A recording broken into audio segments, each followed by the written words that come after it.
dans cette nouvelle vidéo. Aujourd'hui, on se retrouve pour une vidéo en cuisine. Donc, on m'a demandé de faire des vidéos une journée dans mon assiette un peu plus souvent. Alors, c'est pour ça qu'aujourd'hui, j'ai décidé de vous faire une vidéo qu'est-ce qu'on mange pour le dîner. Donc, moi, je l'ai intitulé qu'est-ce qu'on mange pour le dîner. Mais bien sûr, c'est des plats que vous pourrez refaire le midi ou le soir. Donc, j'ai établi ces repas sur le menu que j'avais fait dans mon dernier retour de course. Sauf que j'ai dû m'adapter un petit peu puisque j'étais persuadée d'avoir de la viande hachée. C'est pour ça que j'avais fait un menu avec de la viande hachée. Enfin, des repas avec de la viande hachée. Sauf que j'en avais pas. En fait, il y avait quelque chose au fond du congèle qui ressemblait, mais c'était pas ça. Donc, j'ai un petit peu modifié avec ce que j'avais. Et j'ai fait le repas que j'avais prévu sur ce menu en vidéo. Donc, il y a plusieurs recettes. Ce sont des recettes assez faciles, assez gourmandes.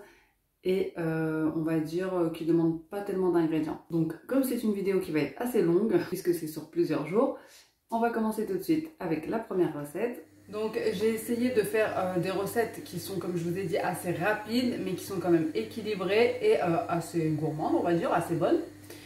Donc pour cette première recette, ce sera une recette de mac and cheese.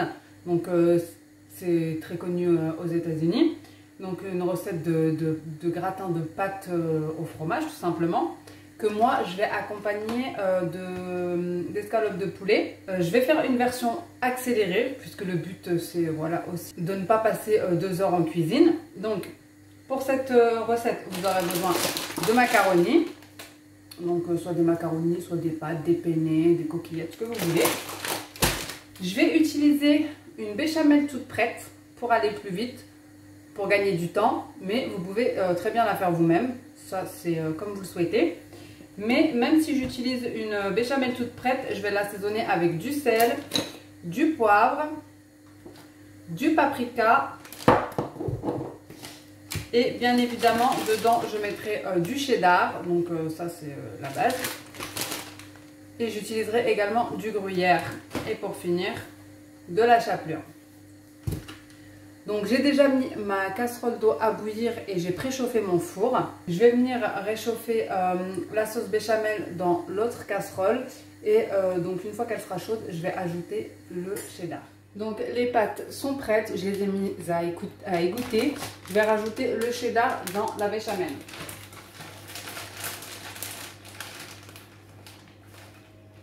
Donc ici on a un paquet de 200 grammes, donc franchement je laisse juste un petit fond pour le mettre dedans directement dans le gratin, sinon je mets quasi la totalité.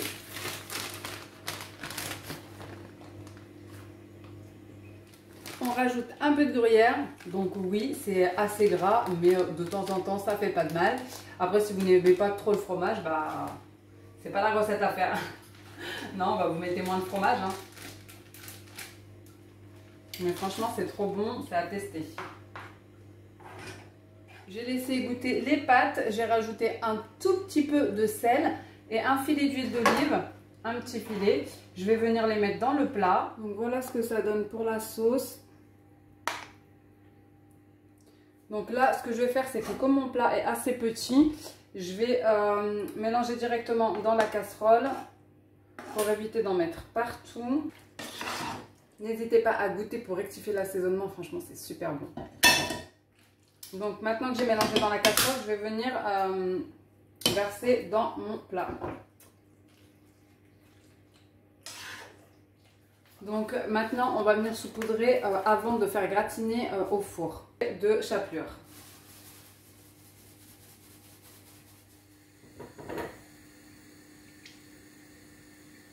Donc pendant ce temps-là, je vais m'occuper du poulet. Étant donné qu'on a déjà mis de la crème et du fromage dans le gratin, ici je vais faire simple. Je vais juste le mariner un tout petit peu avec du sel, du poivre,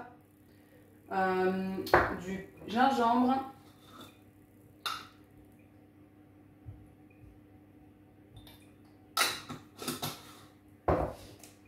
un petit peu d'herbe.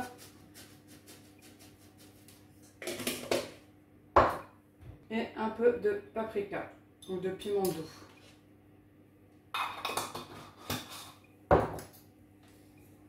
Un petit filet d'huile d'olive.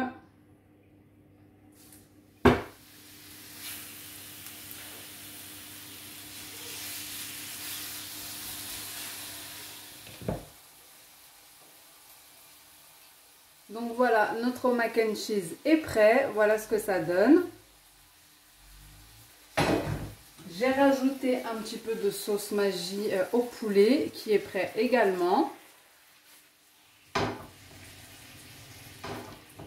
Et j'accompagnerai ça d'une simple petite salade verte. Donc voilà, on aura quand même des légumes, des crudités plutôt.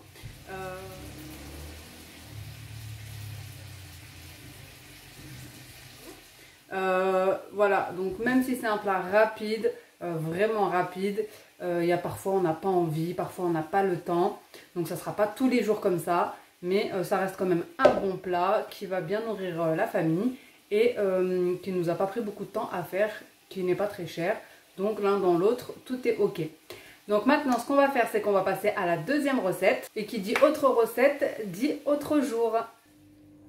Donc là, pour ce repas, vous aurez besoin d'une pâte brisée ou d'une pâte feuilletée, de boursin, de saumon, de crème fraîche, bien sûr sel, poivre, du gruyère. Et normalement j'utilise des poireaux, mais comme j'ai une courgette à utiliser avant qu'elle ne s'abîme, je vais mettre une courgette à la place. Je vais venir éplucher ma courgette, quelques lanières, et la couper en dés pour la faire revenir dans une poêle avec un filet d'huile d'olive.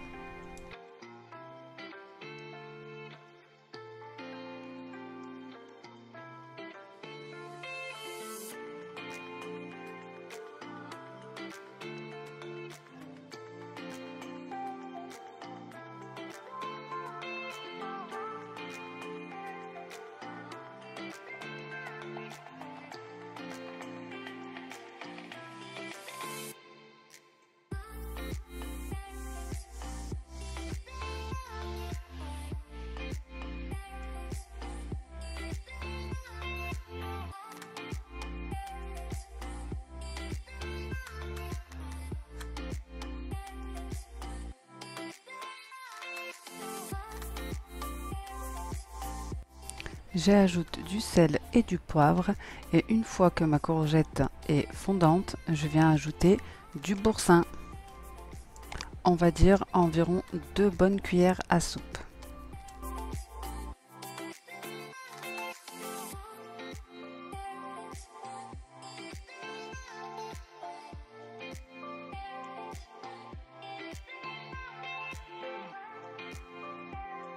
Je préchauffe mon four à 200 degrés pendant 30 minutes. Je viens mettre ma pâte feuilletée dans le plat. Vous pouvez également utiliser une pâte brisée. Je viens mettre donc ma préparation de courgettes dans le fond. Par-dessus, je vais y ajouter des lanières de saumon. Et ensuite, je vais venir faire mon appareil à quiche.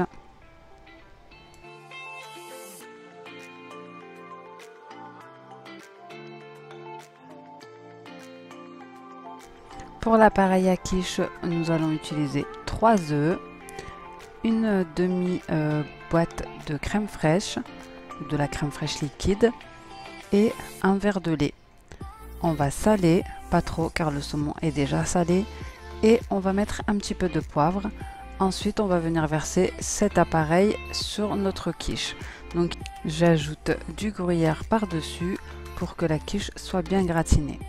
Voilà ce que ça donne au bout de 25-30 minutes en chaleur tournante à 200 degrés. Donc à vérifier car chaque four est différent. Et j'ai décidé de mettre les courgettes en dessous pour ne pas que les enfants les voient. C'est une bonne alternative pour leur faire manger des légumes. Et on va accompagner ça d'une salade verte. Donc chez nous, il y a toujours une salade verte ou une salade de crudités car on aime beaucoup ça. Ensuite, je viens checker sur mon menu de la semaine le repas du jour. C'est parti pour une autre recette. Donc la prochaine recette, c'est une recette que j'aime beaucoup faire, une recette du restaurant Vapiano. Donc je vais vous montrer les ingrédients qu'il vous faut pour la réaliser. C'est à base de crevettes. C'est une sorte, on va dire, de one pot pasta. Puisque il y a juste à mettre tous les ingrédients en fait, sauf qu'on va les mettre l'un après l'autre. Pour cette recette-là, je vais vous montrer ce qu'il faut. Pour cette recette, vous aurez besoin d'un oignon, de tomates cerises, de crevettes, donc moi que j'ai décortiqué, de crème fraîche épaisse, d'huile d'olive, de pesto.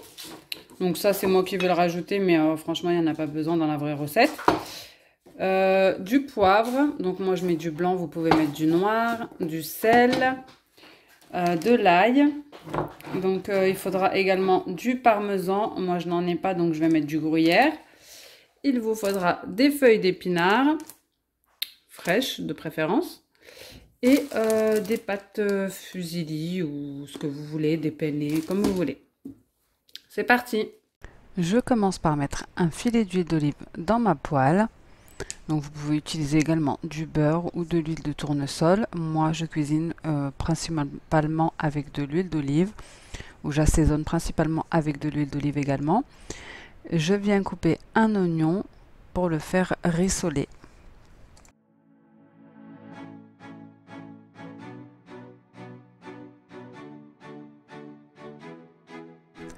Pendant ce temps-là, je viens couper mes tomates cerises, donc l'équivalent d'un bon bol, on va dire.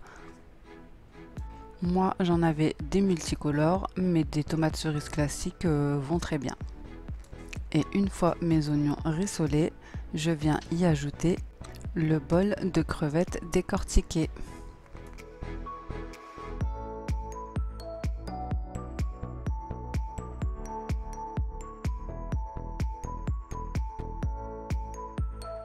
En parallèle, je viens faire chauffer mon eau avec un peu de sel pour les pâtes. Après avoir laissé les crevettes dorer quelques minutes, je viens y verser les tomates cerises.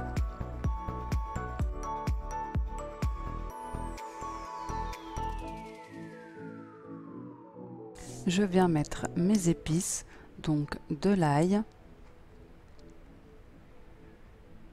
du poivre,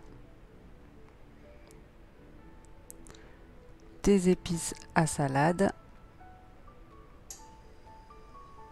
Je viens mélanger le tout, donc environ une cuillère de chaque et une pincée de poivre. Et ensuite, je viens ajouter petit à petit mes feuilles d'épinards. Donc n'hésitez pas à les mettre en plusieurs fois puisque ça prend de la place, mais ça fond vite. Une fois les épinards fondus, on va venir y ajouter la crème. Donc ici j'avais de la crème liquide, je l'ai utilisée, mais la crème classique épaisse en pot va très bien aussi.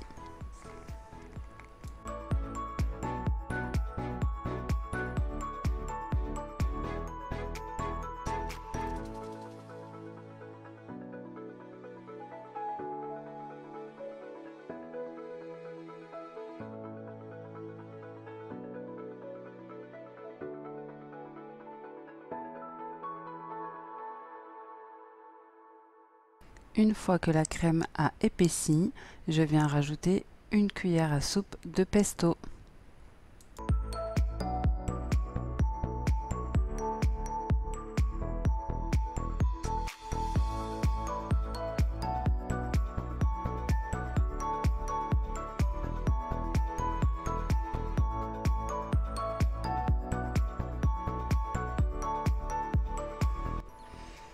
Une fois les pâtes cuites et égouttées, on vient les ajouter à notre plat.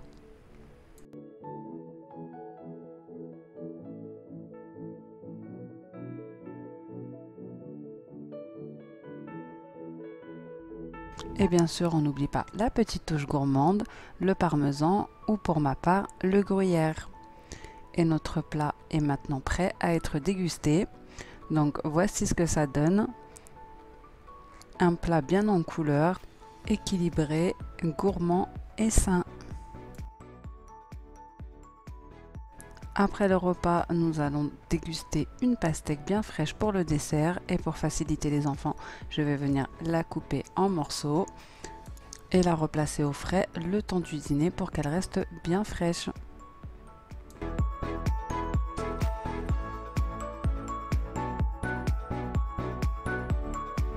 Voici ce que ça donne pour nos assiettes. Crevettes, pesto, épinards validés. Donc cette nouvelle recette, elle va être très simple. Je vais utiliser du pesto, donc que j'avais déjà utilisé dans une recette. Il nous faudra de la tomate, de la mozzarella. Donc si vous avez la en boule, c'est mieux. Moi, j'ai que celle-ci, donc je vais l'utiliser pour éviter le gaspillage.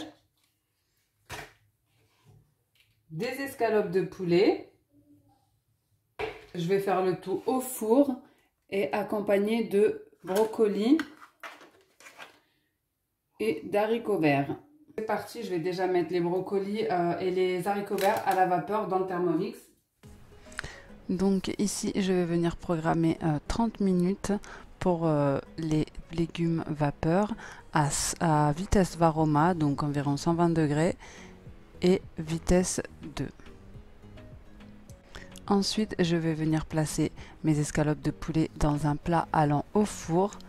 Je vais les garnir de pesto avec un pinceau. Ensuite, je vais les recouvrir de mozzarella et de morceaux de tomates. Je vais faire des petites entailles dans les escalopes pour que le pesto rentre bien à l'intérieur et aussi pour qu'elles cuisent correctement. Mais c'est vraiment une recette très rapide avec très peu d'ingrédients et très bonne.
Voilà ce que ça donne après avoir mis tous les éléments ensemble.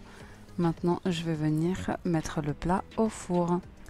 Donc, dans un four préchauffé à 200 degrés pendant environ 15 minutes à surveiller.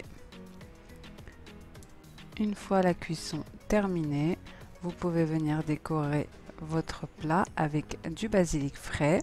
Ici, je n'en avais pas, mais c'est très bon. Nous allons accompagner ces escalopes d'une petite salade de tomates mozzarella pour éviter le gaspillage encore une fois. J'ai fait revenir à la poêle mes brocolis avec un petit peu de sauce soja et mes haricots verts avec de l'ail, du sel, du poivre et du persil, le tout dans un filet d'huile d'olive comme d'habitude. Et voici ce que ça donne. On passe à une autre recette.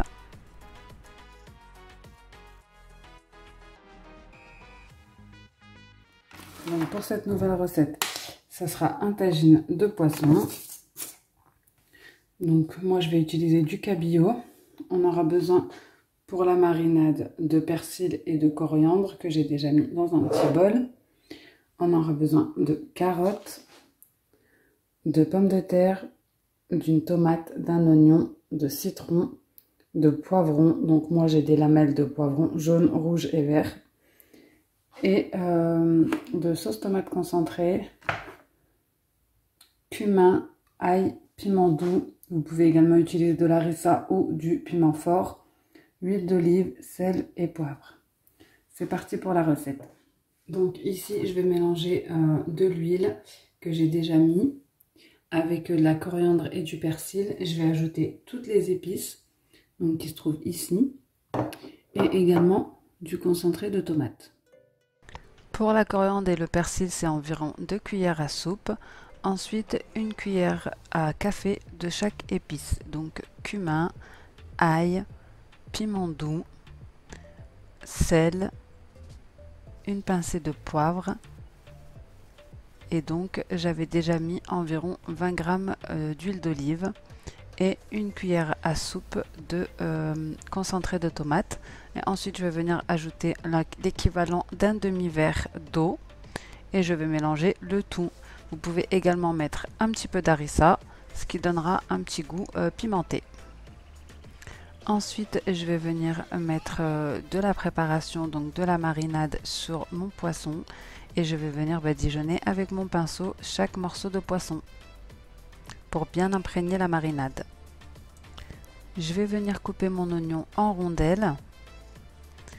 Et j'aurai déjà préalablement coupé mes carottes en rondelles également.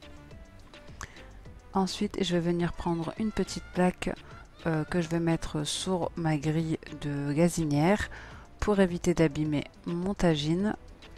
Ensuite, je vais mettre un filet d'huile d'olive. Je vais mettre en premier les carottes qui n'accrochent pas le fond du plat. Par-dessus, je vais ajouter les oignons, puis les pommes de terre. Je vais venir mettre mes poissons par-dessus. Et ensuite, je vais venir mettre le reste des légumes, c'est-à-dire les tomates, des poivrons. Et pour finir, je viendrai mettre du citron et des olives vertes.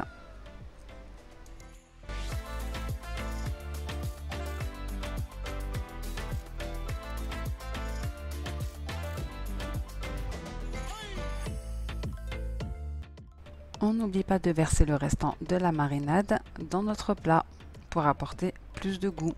Et on n'oublie pas non plus de rectifier l'assaisonnement au besoin pendant la cuisson.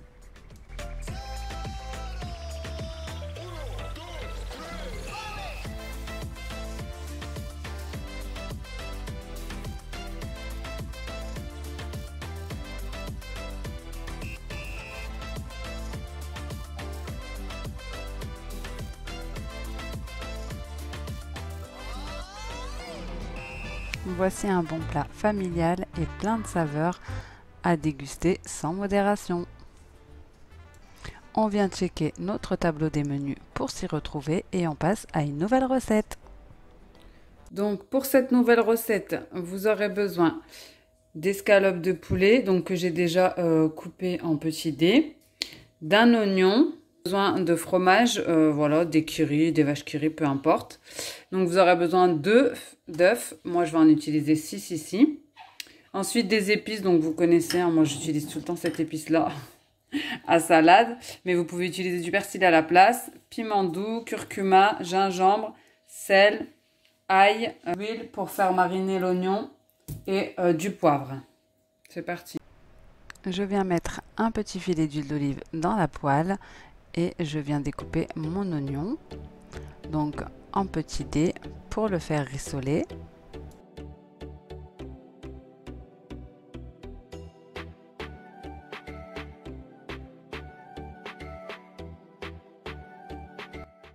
Une fois les oignons rissolés, je viens y ajouter mes dés d'escalope de poulet.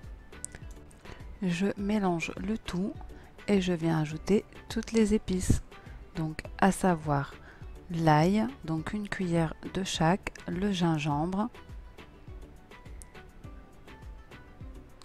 le curcuma,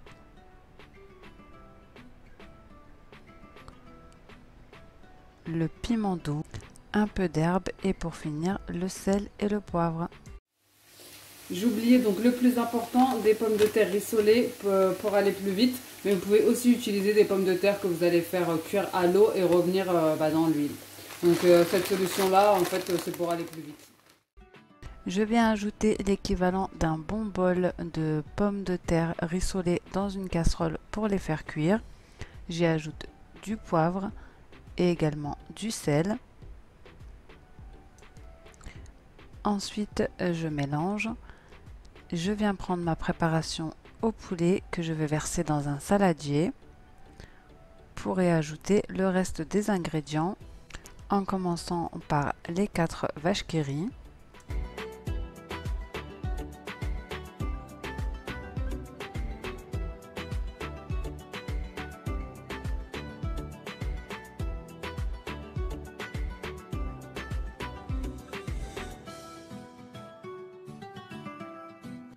Je vais également ajouter, après avoir mis les vaches qui rient en morceaux, des œufs, donc 6 œufs. C'est une recette hyper simple et rapide et d'ailleurs à la fin de la vidéo, vous allez partager notre repas et entendre ce que mes enfants en pensent. J'y ajoute des épices à salade, donc vraiment j'en mets de partout parce que ça donne un super bon goût à toutes les préparations. Une fois les pommes de terre rissolées, je viens les ajouter à cet appareil et je viens mélanger le tout. Donc une fois que j'ai bien mélangé, je viens graisser un moule. Donc ici j'ai pris un moule carré, vous pouvez prendre un moule rond, peu importe. Donc carré puisque c'est plus pratique à couper. Et ensuite je viens y ajouter ma préparation. Donc voilà ce que ça donne un petit peu. À ce moment-là j'avais oublié le gruyère, donc je viens le rajouter, mélanger pour bien qu'il rentre dedans. Et je vais enfourner dans un four préchauffé à 180 degrés pendant environ une trentaine de minutes, toujours à surveiller. Ici, nous allons le déguster avec une salade de concombre feta et un bon melon. C'est une sorte de gratin et c'est très bon. Qu'est-ce qu'on mange ce soir? On mange du raisin, de la pastèque, des olives, une salade avec un tagine Ninja? Non, un tagine tunisien. Un tagine tunisien. Un tagine Tunisia. ninja et de la sauce. Un tagine tunisien, pas un tagine des ninjas. Avec de la sauce Vous aimez bien? piquante. Ouais. Ok. Avec de la sauce piquante. Bah, bon appétit. Appétit à toi. Merci.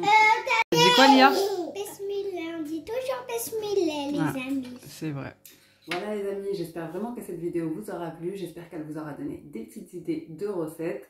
Parce que c'est toujours un casse-tête de savoir ce qu'on va faire au repas. Si elle vous a plu, n'hésitez pas à me laisser un petit like, un petit commentaire. Je vous fais des gros bisous et à bientôt dans une prochaine vidéo. Ciao!